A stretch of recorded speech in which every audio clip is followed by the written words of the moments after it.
Hi, this is Low Key. Thank you very much for inviting me to address the conference today.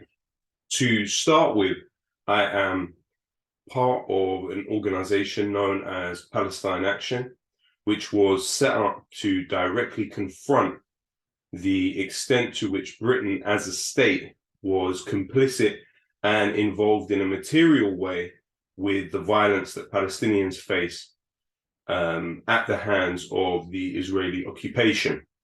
Now, what Palestine Action has been able to do in the short space of 2 years is quite significant. Firstly, Palestine Action understood that the direct material connections between Britain and Israel were significant but also vulnerable within Britain. At the beginning of Palestine Action, you had 10 sites for Elbit Systems, which is Israel's largest arms company in Britain. What we did was work out where the vulnerabilities were and the pressure points were in Elbit's presence in this country.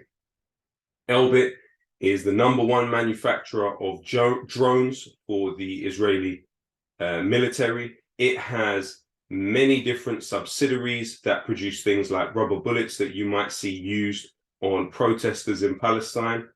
And it also outsources different forms of hacking and surveillance, so which we will come back to later. But so to start with, what Palestine Action was able to do was, in tandem with the local community in a place called Oldham in Britain, we were able to shut down one of their factories, which belonged to a subsidiary of Elbit Systems, Ferranti Technologies, in tandem with local community agitating around the factory. You had people going door to door with information about what the factory was producing. You had people setting up stalls in the local town center to tell people about what the factory was producing.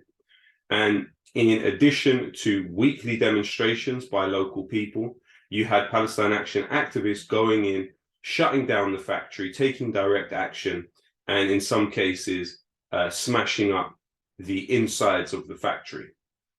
Now, what that led to was a very difficult situation for Elbit Systems, because when forced into court, and over 250 of our activists have been arrested, and many have gone through the court system, many are still going through the court system. What happens when put in the court is our activists go in as the accused, but they come out as the accusers, because the case is made in a British courtroom regarding war crimes committed by this company and Israel more widely. We have not had the opportunity to get Israel or Elbit Systems into a courtroom at any point in our lifetimes. And this is actually the closest that we get to that. So the argument, the legal basis for arguing that criminal damage to prevent war crimes is not a crime is a solid one legally. We also know that Britain, as a signatory to the Arms Trade Treaty, must not allow exports to leave its country if it has any reason to believe that those exports could be used for violations of international humanitarian law. And so while Britain is allowing these exports to Israel, it's essentially breaking its own laws. And so Palestine Action has been able to sharpen that contradiction. And so in Oldham, the first of our victories, we were able to force this arms company, Elbit Systems, to sell its British subsidiary, Ferranti Technologies, at a loss. Following on from that, we were able to force Elbit to vacate their headquarters in London following sustained direct action. And in addition to that, overall, we have at very least cost Elbit £280 million worth of contracts with the British Ministry of Defence. This has been sustained, intensive, direct action for a few years, but actually these are the kind of victories that people have to work decades to achieve generally. Now, the reason why this has relevance to the Netherlands is some of you may be aware that the Dutch police signed a deal with a subsidiary of Elbit Systems to outsource their telecommunications surveillance to this subsidiary of Elbit Systems. Now, it's my humble suggestion that this could potentially be a site of campaigning, and this could become a campaign that would be massively important in the wider development of what is happening in the European Union, because we know that the Pegasus spyware was revealed to have been used to hack into activists from the European Union and even political figures who are part of the European Union. So following on from that, an investigation has been launched by the EU into Pegasus. And so the idea of Israeli spyware has been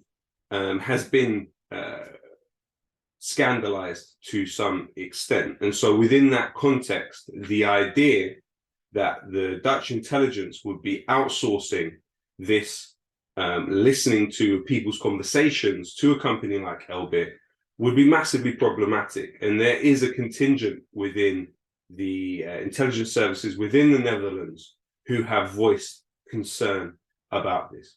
So I believe it can definitely be pushed for and pushed further into the wider society about this issue of privacy. And also, as people considered on the left, it would definitely be the people that are here today who would be considered more vulnerable to that type of surveillance. And essentially, Elbit Systems and the Israeli state are one. So when talking about decolonization and decolonization of Palestine, we have to understand that there are particular, it's more than just an emotional thing, you know, like Gary Young said, many understand the personal is political to mean the emotional is empirical.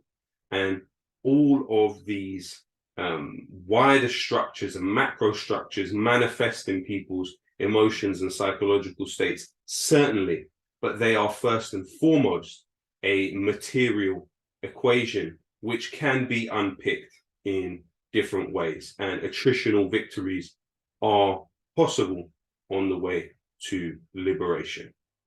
Thank you very much.